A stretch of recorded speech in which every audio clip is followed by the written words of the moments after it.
Começando com informações direto de Brasília, porque ao que parece, aquela novela do orçamento vai andar, né, Larissa? Até porque tem que andar, porque tem prazo para o governo resolver essa questão, né? Boa tarde para você.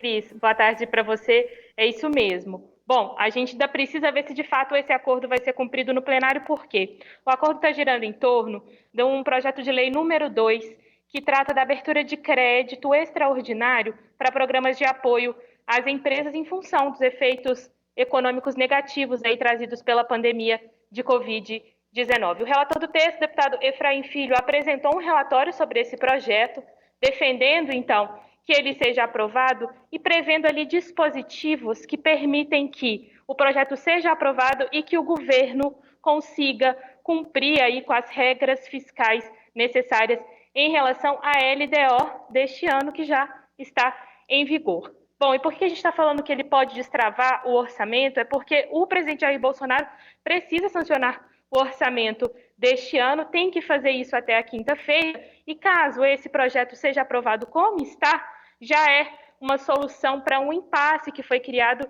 diante da necessidade de aprovar esses recursos para que programas como o Pronamp e aquele benefício emergencial de manutenção do emprego e da renda, para que eles possam ser reeditados pelo Ministério da Economia. O próprio Ministério da Economia divulgou uma nota mais cedo, dizendo que já está prevendo aí destinar 15 bilhões de reais para a reedição desses dois programas, mas que depende da aprovação desse projeto aqui no Congresso. Bom, o que acontece? Esse projeto está na pauta da sessão do Congresso de hoje, aquela sessão conjunta para análise de 11 vetos do presidente Jair Bolsonaro a diversas propostas aprovadas aqui no Congresso. O problema é que a sessão estava marcada para as 10 horas da manhã na Câmara, ela começou por volta de meio-dia, e até agora a sessão chegou a ser suspensa, Cris, por 1h30, foi retomada há pouco. Essa sessão, então, deveria ser para a primeira análise ali de vetos pela Câmara, depois às 4 horas estava prevista a sessão no Senado e às 7 horas da noite uma nova sessão na Câmara. O problema é que a sessão que deveria, já ter terminado, ela sequer concluiu a análise dos vetos e ainda não há um acordo claro para a votação desse projeto que trata do crédito extraordinário. Bom, a expectativa é que nas próximas horas, aí, nos próximos minutos, pelo menos, a gente tenha um cenário um pouco mais claro sobre a análise dos vetos e também sobre a análise desse projeto de lei. Lembrando que deputados e senadores precisam, então, fazer a análise dos vetos para depois votarem o projeto de lei. Então, sempre de olho aqui nas duas casas, porque esse formato foi adotado em função da pandemia de Covid-19, e sabendo aí que com a conclusão dos vetos a gente pode ter uma sinalização positiva ou não em relação ao acordo para a aprovação do projeto de crédito extraordinário e assim a sanção do orçamento pelo presidente Jair Bolsonaro. Cris, volto com você. Muito obrigado, Larissa. Bom trabalho para você. Então, a expectativa é que teremos muito trabalho para começar essa semana. Tudo de bom, até a próxima, Larissa. Até daqui a pouco, em qualquer sessão extraordinária aqui nos Bastidores do Poder, tá bom? Obrigadíssima, Cris. Tchau, tchau. Boa tarde, Lana Canepa, tudo bem? Ô, Lana, quando eu era criança, quando eu tava na escola, a gente entrava naquela semana de prova, sabe? E aí se acordava na segunda-feira de manhã, falando assim, nossa, pra eu chegar no próximo fim de semana eu vou ter que vencer todas as provas da semana.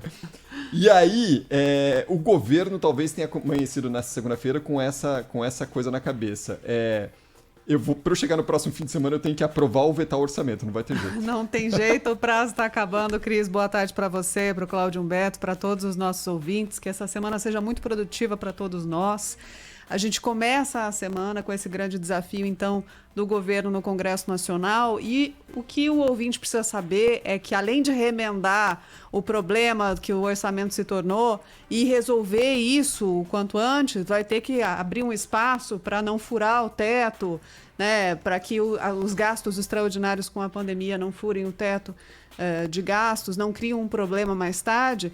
A parte boa é que há um projeto que pode destravar aquela ajuda para manter empregos. Esse projeto foi essencial, salvou 10 milhões de vagas no ano passado, pessoas que seriam demitidas, que perderiam o emprego e que foram salvas por um programa de ajuda aos empresários e isso pode sair. Depois que o imbróglio do orçamento foi resolvido e eles abrirem espaço no orçamento para cumprir com o básico, né? Porque essa previsão orçamentária que passou pelo Congresso e que está na mão do presidente para ele decidir se sanciona ou não, ela está meio capenga.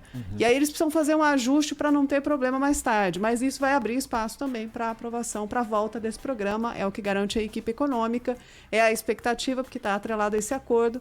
E vai ser muito bom, porque tem muita gente que tinha emprego do ano passado, mas corre o risco de perder o emprego agora, não entra no auxílio emergencial e está sofrendo muito com esse momento de dificuldade econômica, né? Até que muitas cidades ainda continuam com restrições várias para a circulação de pessoas. Então, tomara que eles desencantem logo essa história do orçamento e que esse programa volte o quanto antes para ajudar a salvar empregos, né? Agora, como a gente está enrolado, né, Lana? Hoje é dia 19 de abril, a gente já teve um atraso danado em relação à liberação do auxílio emergencial, dessa nova leva. Dia 19 de abril a gente está discutindo ainda a aprovação ou sanção do orçamento do ano passado. Ou seja, que deveria ter sido feito no ano passado para esse ano, né? Já terminou o trimestre. Já está terminando o trimestre.